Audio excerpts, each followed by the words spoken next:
For people who don't know what an overseas contract worker is, in the case in Asia, right, there's certain countries that are doing like blinging, like good, economically, right? So you're talking about places like Singapore, places like Japan, places like Taiwan. There's many historical reasons for this. Please get on Wikipedia or Google or something. Educate yourself. When I say educate, you say yourself. Educate.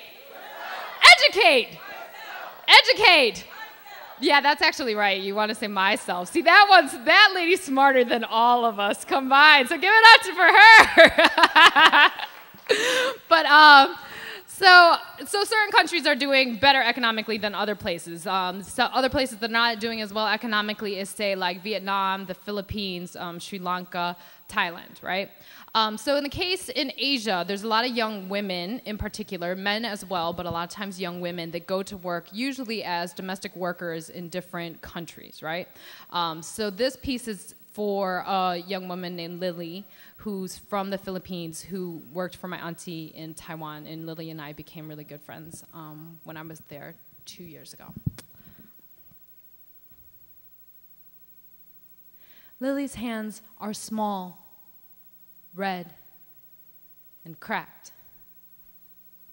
She uses them to slice the fish from the market, smash garlic with the edge of the cleaver, to spin the tap for the cold water, to soak the bitter melon, and suck it of its dry newspaper taste.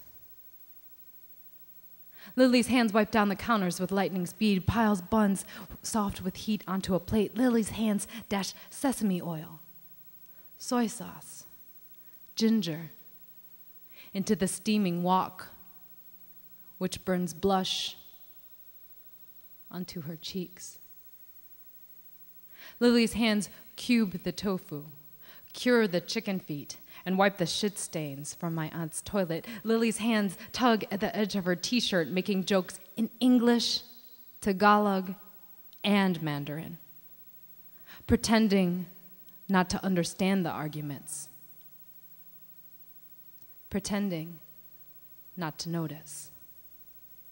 Lily's hands massage my uncle's feet, bloated from a lifetime of a soldier's walk. She cracks, contorts, and twists his soles as he scowls, TV watching Stephen Chow kung fu chop his way over a wall. Lily's hands cradle her cell phone to her ear to hear the voice of her husband in Iloilo, the one that calls her mama, and cracks on air-mailed karaoke tapes of American love songs,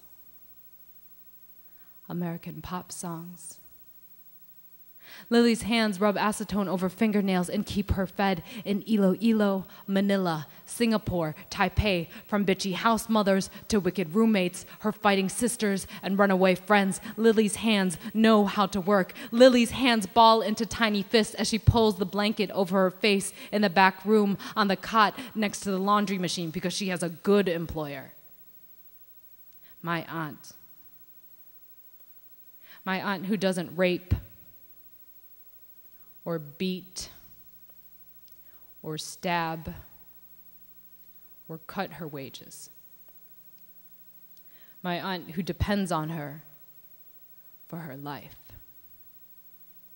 to keep her family together as well as her kitchen, to make food for people who would otherwise never come, to give to an old woman who often forgets how to.